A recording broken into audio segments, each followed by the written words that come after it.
Assalamualaikum warahmatullahi wabarakatuh. Selamat siang Bapak, selamat siang teman-teman semuanya. Salam sejahtera bagi kita semua. Semoga kita semua dalam keadaan sehat walafiat. Amin ya robbal alamin. Sebelumnya perkenalkan kami dari kelompok 4. Di sini kami akan mempresentasikan hasil kerja kelompok kami, di mana pada pertemuan kali ini kelompok kami akan membahas tentang kebijakan fiskal di negara Indonesia. Mungkin alangkah baiknya perkenalkan terlebih dahulu nama-nama anggota dari kelompok kami. Yang pertama ada Diatitis Mulyaningsih, yang kedua ada Indri Laila Syifa, yang ketiga ada Dewi Mufarihah, yang keempat ada Hainina, yang kelima ada Novarina Uswatun Hasanah, yang keenam ada Sri Handayani, yang ketujuh ada saya sendiri Hanafi, yang kedelapan ada Nanin Asiful Ummah, dan yang terakhir ada Naufal Asis. Baik, untuk materi yang pertama akan dijelaskan oleh rekan saya. Baik, di sini saya akan menjelaskan tentang definisi kebijakan fiskal. Kebijakan fiskal merupakan panduan atau landasan yang dikeluarkan oleh pemerintah untuk mengatur kondisi keuangan serta pendapatan dalam suatu negara. Kegunaan kebijakan fiskal ini berguna untuk mengarahkan perekonomian suatu negara untuk menjadi lebih baik dengan cara mengubah atau memperbarui kebijakan fiskal. Pemerintah juga dapat dengan mudah untuk mengontrol pengendalian pengeluaran dan penerimaan keuangan negara. Selanjutnya, ada definisi kebijakan fiskal menurut para ahli. Menurut Zain, mengatakan kebijakan fiskal merupakan suatu pengeluaran dan penerimaan pemerintah yang berupa pajak negara. Yang kedua, Alam. Alam mendefinisikan kebijakan fiskal sebagai kebijakan yang menyesuaikan pengeluaran serta penerimaan pemerintah yang memiliki tujuan untuk memperbaiki kondisi perekonomian negara. Yang terakhir ada Haryadi. Haryadi mengemukakan definisi kebijakan fiskal sebagai kebijakan ekonomi yang digunakan oleh pemerintah untuk mengarahkan perekonomian negara. Selanjutnya ada pembuat kebijakan fiskal. Kebijakan fiskal umumnya dilakukan oleh pemerintah melalui Kementerian Keuangan atau kementerian lainnya seperti Kementerian Perdagangan, Lembaga Investasi, hingga lembaga independen seperti Otoritas Jasa Keuangan atau OJK dan Lembaga Penjamin Simpan Pinjam. Lembaga-lembaga tersebut berwenang untuk mengatur berbagai kebijakan yang berkaitan dengan pengelolaan keuangan, pendapatan, pengeluaran, produksi, industri, ekspor-impor, dan sebagainya. Sebaliknya, kebijakan moneter umumnya merupakan pengaturan ekonomi oleh pemerintah melalui tindakan mengontrol peredaran uang dan mengatur tingkat suku bunga. Baik fiskal maupun moneter sama-sama mengintervensikan perekonomian. Namun, kebijakan moneter cenderung mempengaruhi harga, keuangan, dan konsumsi masyarakat serta beberapa sektor real. Lembaga yang berwenang mengeluarkan kebijakan moneter adalah Bank Sentral, yaitu Bank Indonesia. Kemudian tujuan kebijakan fiskal. Kebijakan fiskal bertujuan agar dapat mengontrol pemasukan dan pengeluaran suatu negara sehingga mencapai tujuan ekonomi negara yang lebih baik. Dengan adanya kebijakan fiskal, pemerintah dapat melakukan perekonomian dengan cara yang pertama meningkatkan PDB, yaitu PDB negara dan PDB per kapita. Yang kedua, meningkatkan serapan tenaga kerja. Yang ketiga, menjaga stabilitas harga. Yang keempat, mencapai kestabilan kondisi ekonomi suatu negara secara nasional. Yang kelima, dapat memacu pertumbuhan ekonomi suatu negara. Yang keenam, dapat membantu mendorong laju investasi. Dan yang terakhir, dapat mengurangi pengangguran. Dan materi selanjutnya akan dijelaskan oleh rekan saya. Selanjutnya yaitu tentang jenis-jenis kebijakan fiskal. Kebijakan fiskal dibagi menjadi dua, yaitu yang pertama kebijakan fiskal ekspansif dan yang kedua yaitu kebijakan fiskal kontraktif. Kebijakan fiskal ekspansif yaitu kebijakan yang menaikkan belanja negara dan menurunkan tingkat pajak neto. Kebijakan ini digunakan untuk meningkatkan daya beli masyarakat dan kebijakan ini dilakukan pada saat perekonomian mengalami resesi dan pengangguran yang sangat tinggi. Sedangkan kebijakan fiskal kontraktif yaitu kebijakan yang menurunkan belanja negara dan menaikkan tingkat pajak. Kebijakan ini digunakan untuk menurunkan daya beli masyarakat dan mengatasi inflasi. Secara teoritis ada 4 jenis kebijakan fiskal, yaitu yang pertama pembiayaan fungsional. Pembiayaan fungsional adalah kebijakan yang mengatur tentang pengeluaran pemerintah dengan melihat berbagai akibat tidak langsung terhadap pendapatan nasional dengan tujuan untuk meningkatkan kesempatan kerja. Yang kedua yaitu pendekatan anggaran terkendali. Pendekatan anggaran terkendali yaitu kebijakan untuk mengatur pengeluaran pemerintah, perpajakan, dan pinjaman untuk mencapai stabilitas ekonomi yang baik. Dalam pendekatan anggaran terkendali, hubungan antara pengeluaran pemerintah dan penarikan pajak selalu dijaga dengan baik. Kemudian, untuk menghindarkan atau memperkecil ketidakstabilan ekonomi, selalu diadakan penyesuaian dalam anggaran. Yang ketiga yaitu stabilitas anggaran. Stabilitas anggaran adalah kebijakan yang mengatur pengeluaran pemerintah dengan melihat besarnya biaya dan manfaat dari berbagai program, dengan tujuan agar terjadi penghematan dalam pengeluaran pemerintah. Dalam stabilitas anggaran ini, pengeluaran pemerintah lebih ditekankan pada asas manfaat dan biaya relatif dari berbagai paket program. Dan yang terakhir yaitu pendekatan anggaran belanja berimbang. Pendekatan anggaran belanja berimbang adalah kebijakan anggaran yang menyusun pengeluaran sama besar dengan penerimaan. Selain itu juga, tercapainya anggaran berimbang dalam jangka panjang. Dalam pendekatan anggaran belanja berimbang menekankan pada keharusan keseimbangan antara penerimaan dan pengeluaran yang berarti bahwa pengeluaran yang disusun pemerintah tidak boleh melebihi jumlah penerimaan yang didapat, sehingga pemerintah tidak perlu berhutang, baik berhutang dalam negeri maupun berhutang ke luar negeri. Selanjutnya yaitu fungsi kebijakan fiskal. Fungsi kebijakan fiskal diatur dalam Undang-Undang Nomor 17 Tahun 2003 Pasal 3 Ayat 4 tentang Keuangan Negara. Adapun fungsi kebijakan fiskal antara lain, yang pertama yaitu fungsi otoritas. Fungsi otoritas adalah ketika anggaran negara telah menjadi pedoman yang digunakan untuk mencari pendapatan serta belanja pada tahun tertentu dan bersangkutan. Yang kedua yaitu fungsi perencanaan. Fungsi perencanaan adalah ketika anggaran dari suatu negara telah menjadi dasar bagi manajemen dalam merencanakan anggaran tahun yang bersangkutan pada saat itu. Yang ketiga yaitu fungsi pengawasan. Fungsi pengawasan adalah ketika anggaran suatu negara telah menjadi dasar manajemen untuk merencanakan anggaran tahun yang bersangkutan. Yang keempat yaitu fungsi alokasi. Fungsi alokasi adalah ketika anggaran negara dialokasikan dengan tujuan untuk mengurangi tingkat pengangguran serta pemborosan sumber daya. Fungsi alokasi juga dapat menambah efisiensi serta efektivitas ekonomi dari suatu negara. Yang kelima yaitu fungsi stabilisasi. Fungsi stabilisasi adalah ketika anggaran pemerintah digunakan untuk menjadi alat yang bertujuan untuk memelihara serta melakukan upaya atas keseimbangan fundamental dari perekonomian negara tersebut. Yang terakhir yaitu fungsi distribusi. Fungsi distribusi adalah ketika negara membuat suatu kebijakan anggaran dengan adil dan dengan rasa kepatutan. Selanjutnya akan dijelaskan oleh teman saya. Dalam komponen kebijakan fiskal dibedakan menjadi 4, yaitu kebijakan perpajakan, kebijakan pengeluaran, kebijakan investasi, serta kebijakan pengelolaan hutang. Yang pertama adalah kebijakan perpajakan. Kebijakan ini adalah kebijakan yang memberlakukan dalam penentuan kebijakan fiskal. Pajak adalah salah satu sumber pendapatan negara terbesar, baik dari pajak langsung maupun pajak tak langsung. Yang kedua adalah kebijakan pengeluaran, yang artinya dalam pengeluaran modal yang dikeluarkan oleh suatu negara dapat digunakan untuk berbagai macam bidang. Contohnya seperti dalam bidang pendidikan, kesehatan, dan lainnya. Selain itu, pengeluaran dapat digunakan pula untuk membayar kewajiban negara dan bunga interval serta eksternalnya. Yang ketiga yaitu kebijakan investasi serta kebijakan disinvestasi. Kebijakan ini bertujuan untuk memenuhi komponen kebijakan yang pertumbuhannya agar ekonomi suatu negara itu dapat berada dalam keseimbangan sehingga optimalisasi investasi perlu dilakukan. Yang terakhir adalah kebijakan pengelolaan.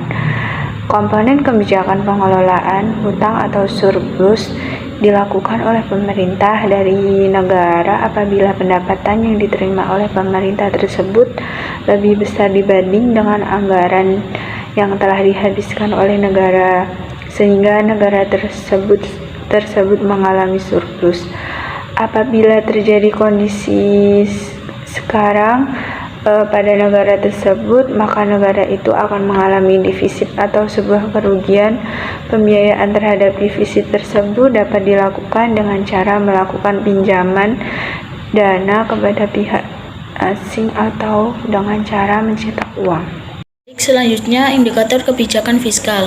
Dalam kebijakan fiskal biasanya terdapat beberapa indikator yang biasa digunakan seperti rasio penerimaan pajak, rasio keseimbangan primer, rasio defisit anggaran, serta rasio utang pemerintahan. Dalam dokumen perencanaan terdapat 6 indikator keuangan negara yang menggambarkan arah kebijakan fiskal, yaitu 1. Rasio penerimaan pajak.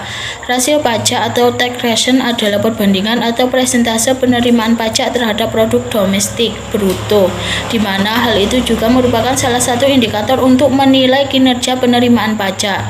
Yang kedua, rasio belanja modal merupakan perbandingan antara total realisasi belanja modal dengan total belanja daerah. Berdasarkan rasio ini, pembaca laporan dapat mengetahui porsi belanja daerah yang dialokasikan untuk investasi dengan bentuk belanja modal pada tahun anggaran bersangkutan. Belanja modal memberikan manfaat jangka menengah dan jangka panjang, juga bersifat rutin. Pada umumnya, proporsi belanja modal dengan belanja daerah antara 5-20%.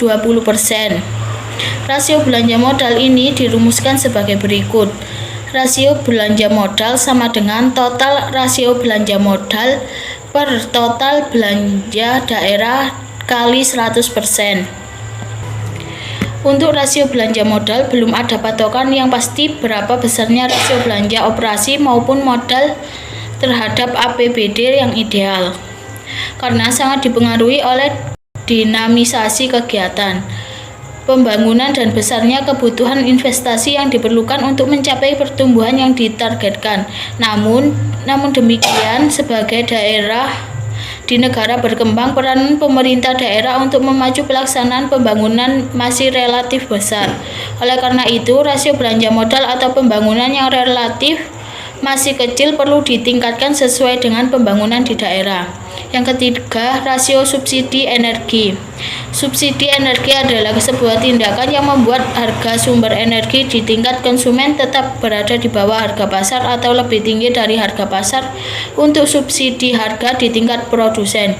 Subsidi energi juga dapat berarti mengurangi biaya yang digunakan oleh konsumen atau produsen untuk membeli atau memproduksi sumber energi. Subsidi dapat berupa transfer dana serta langsung, pendanaan secara tidak langsung, pengecualian pajak, pengendalian harga, pengendalian arus perdagangan, dan pembatasan akses pasar. Yang keempat, keseimbangan primer.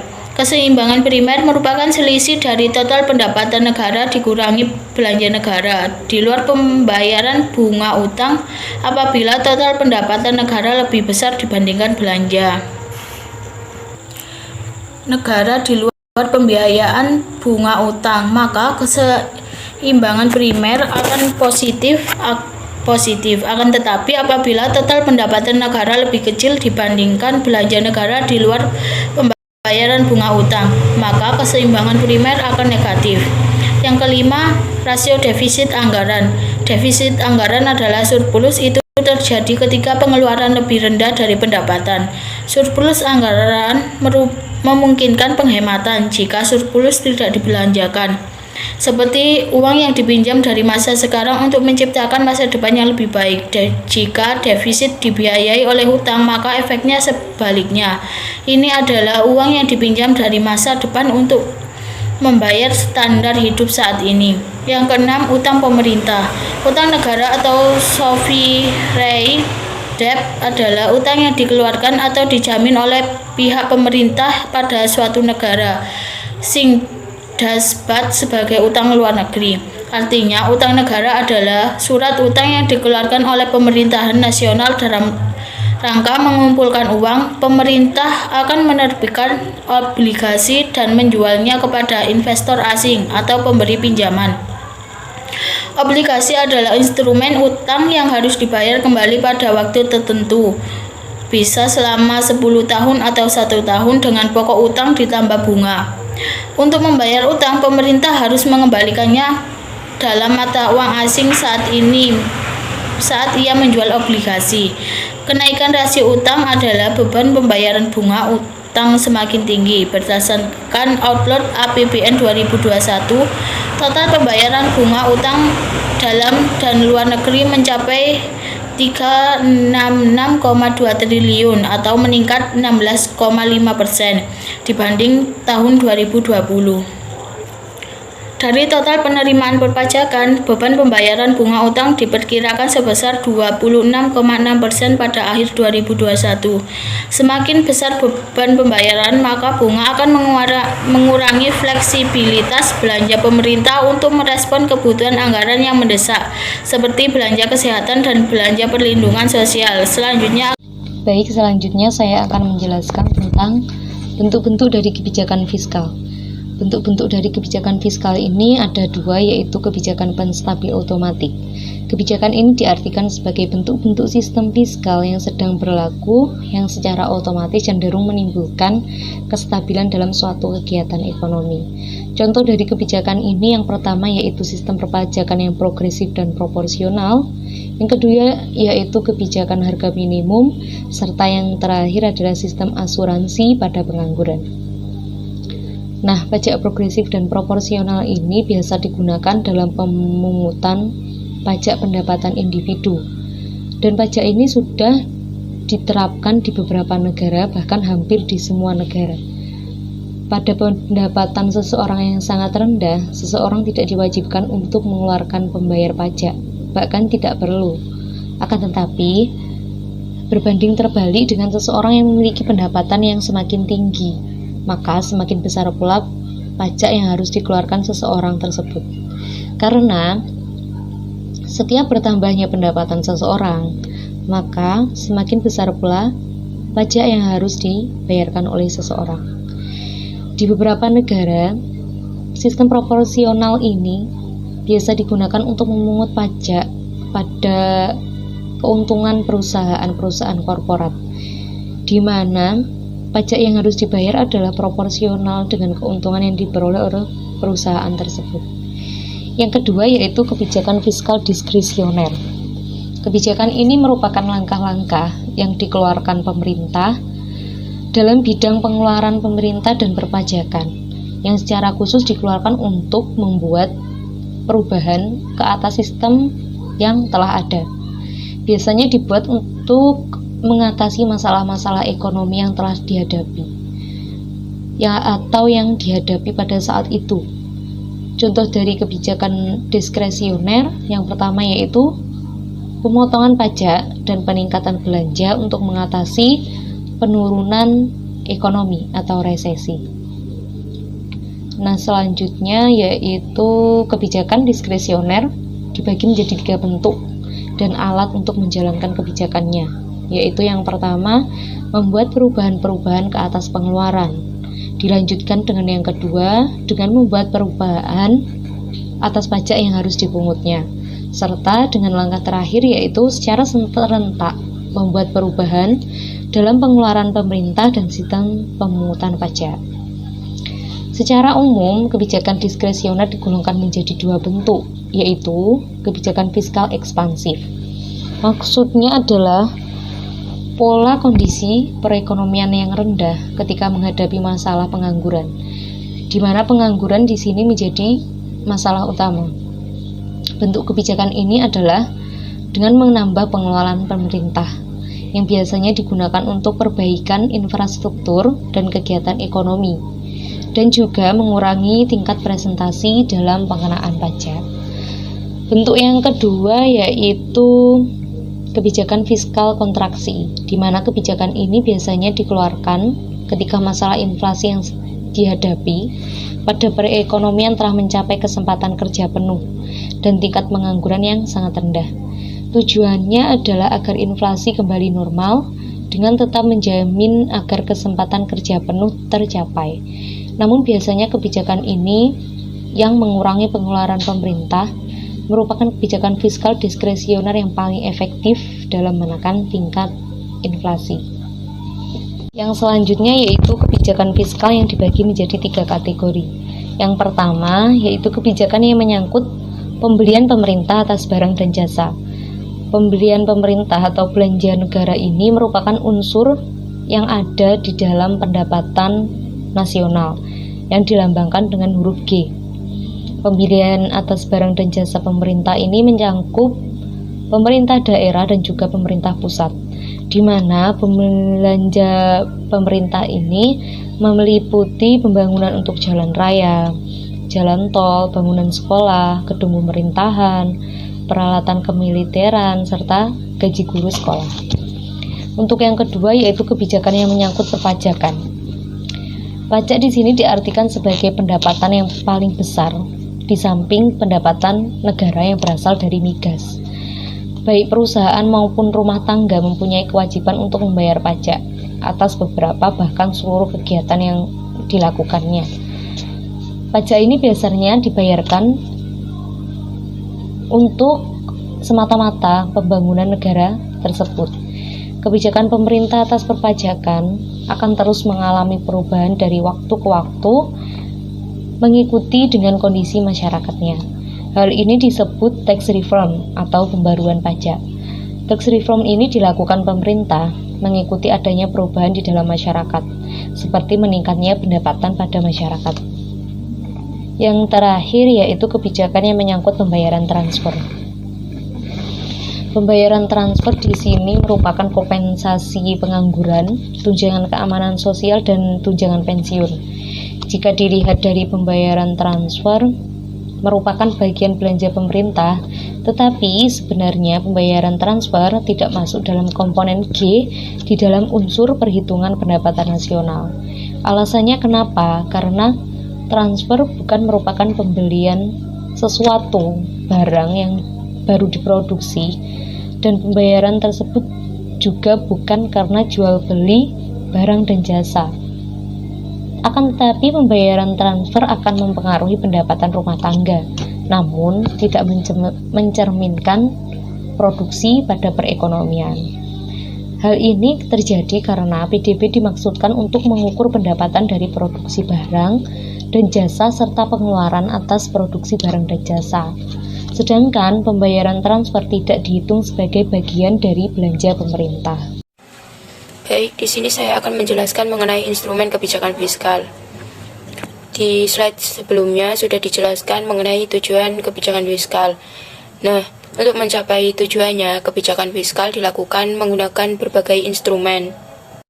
Untuk yang pertama ada anggaran belanja seimbang, yang mana anggaran belanja seimbang ini merujuk kepada anggaran yang disesuaikan dengan keadaan atau kondisi perekonomian. Dalam jangka panjang, anggaran belanja seimbang ini bertujuan supaya anggaran tersebut bisa berimbang. Jika terjadi ketidakstabilan ekonomi, maka anggaran defisitlah yang digunakan. Tetapi sebaliknya, jika pada masa inflasi, maka anggaran surpluslah yang digunakan. Yang kedua ada stabilitas anggaran otomatis. Nah, stabilan anggaran otomatis ini penekanan pengeluaran pemerintah yang harus bermanfaat dan memiliki biaya relatif dari berbagai program kegiatan. Yang ketiga ada pengelolaan anggaran, yang mana terdapat hubungan antara belanja pemerintah dengan penerimaan pajak secara langsung. Nah, itu digunakan untuk memperkecil ketidakstabilan ekonomi dengan menyesuaikan anggaran tersebut. Ada pembiayaan fungsional.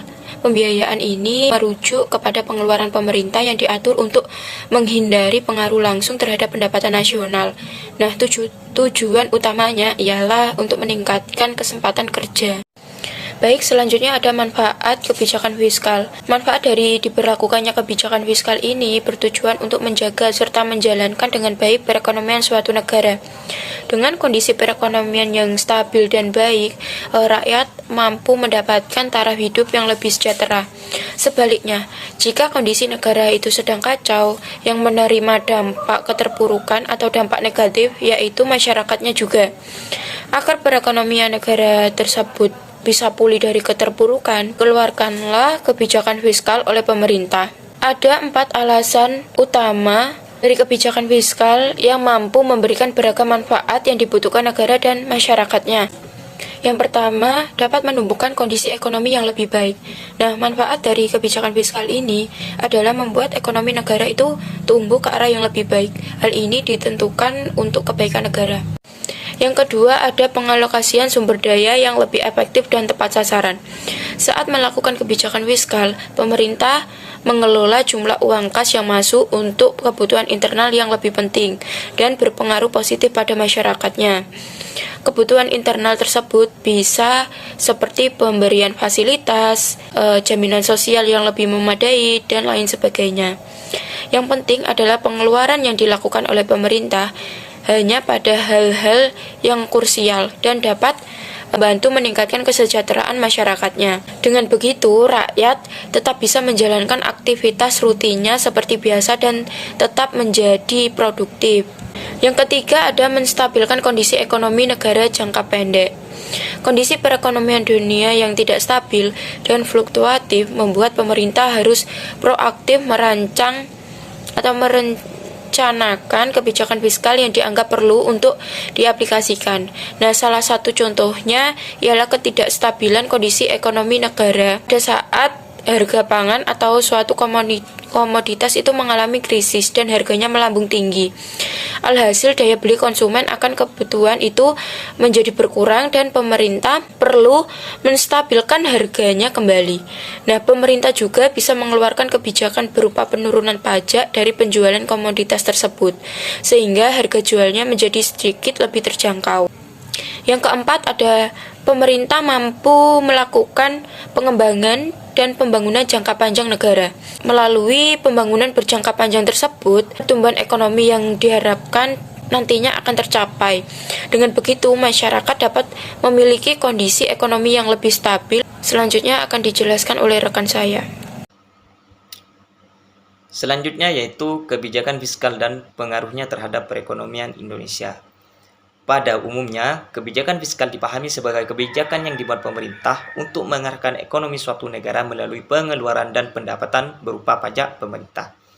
Pemerintah menjalankan kebijakan fiskal adalah dengan maksud untuk mempengaruhi jalannya perekonomian, atau perkataan lain, dengan kebijakan fiskal, pemerintah berusaha mengarahkan jalannya perekonomian menuju keadaan yang diinginkan.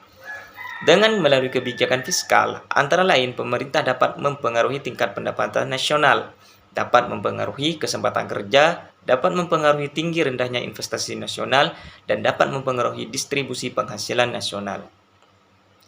Kebijakan fiskal bertujuan sebagai sarana menggalakkan pembangunan ekonomi seperti: yang pertama, ada meningkatkan laju investasi. Maksudnya, kebijakan fiskal bertujuan meningkatkan dan memacu laju investasi di sektor swasta dan sektor negara. Dalam rangka itu, pemerintah harus menerapkan kebijakan investasi berencana di sektor publik. Di samping itu, kebijakan fiskal memberikan solusi yang baik. Di samping itu, kebijakan fiskal memberikan solusi, yaitu kebijakan fiskal dapat meningkatkan rasio tabungan inkremental yang dapat dipergunakan untuk meningkatkan, memacu, mendorong, dan menghambat laju investasi. Yang kedua, ada mendorong investasi. Kebijakan fiskal bertujuan untuk mendorong investasi optimal secara sosial, dikarenakan investasi jenis ini memerlukan dana yang besar dan cepat yang menjadi tanggungan negara secara serentak, berupaya memacu laju pembentukan modal.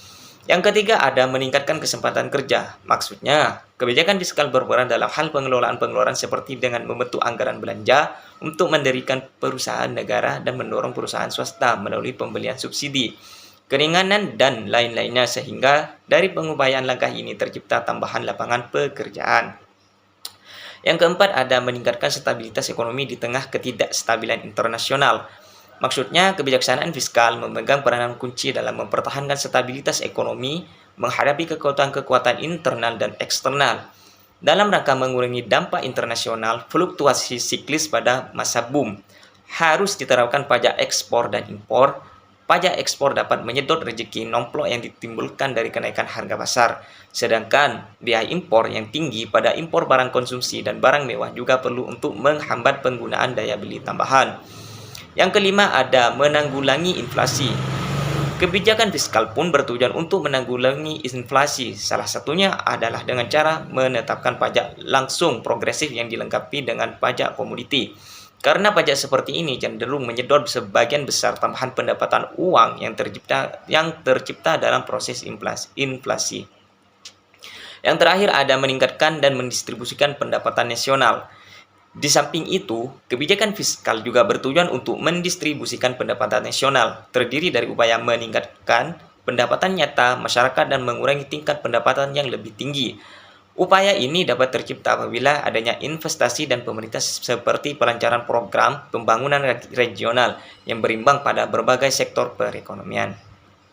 Untuk selanjutnya akan dijelaskan oleh rekan saya.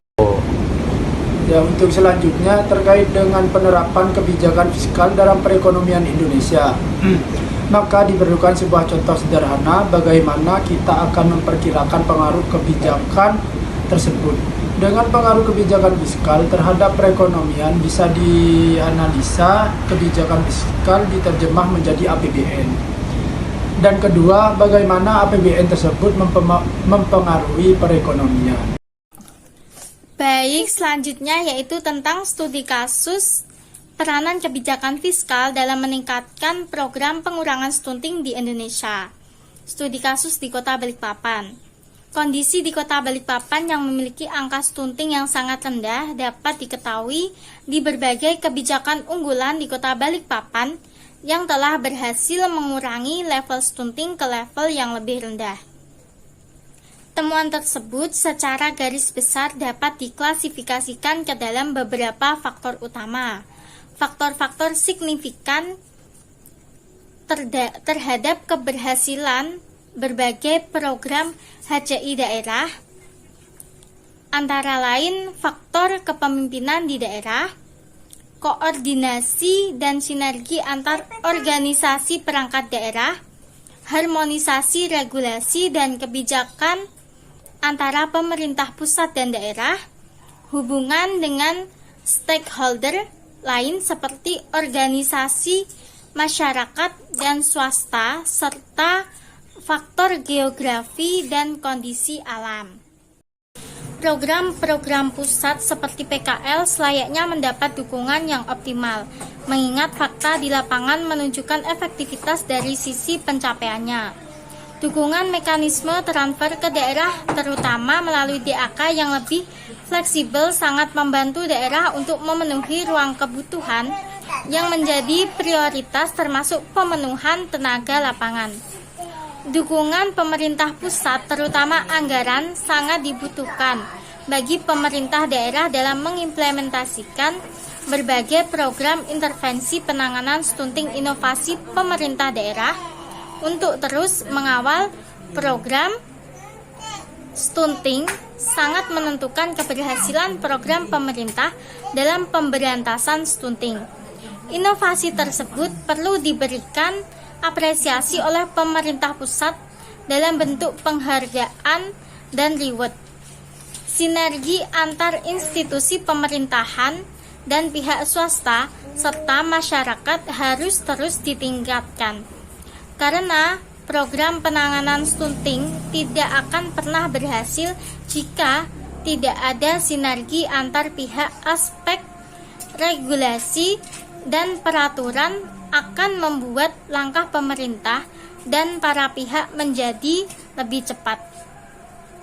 Koordinasi data dan informasi dengan pemerintah pusat, terutama Kementerian Kesehatan, menjadi sangat penting dan perlu ditingkatkan. Baiklah, sekian presentasi dari kelompok kami. Kurang lebihnya kami mohon maaf yang sebesar-besarnya. Akhiran, wallahu muwaffiq ila aqwamit thoriq. Wassalamualaikum warahmatullahi wabarakatuh.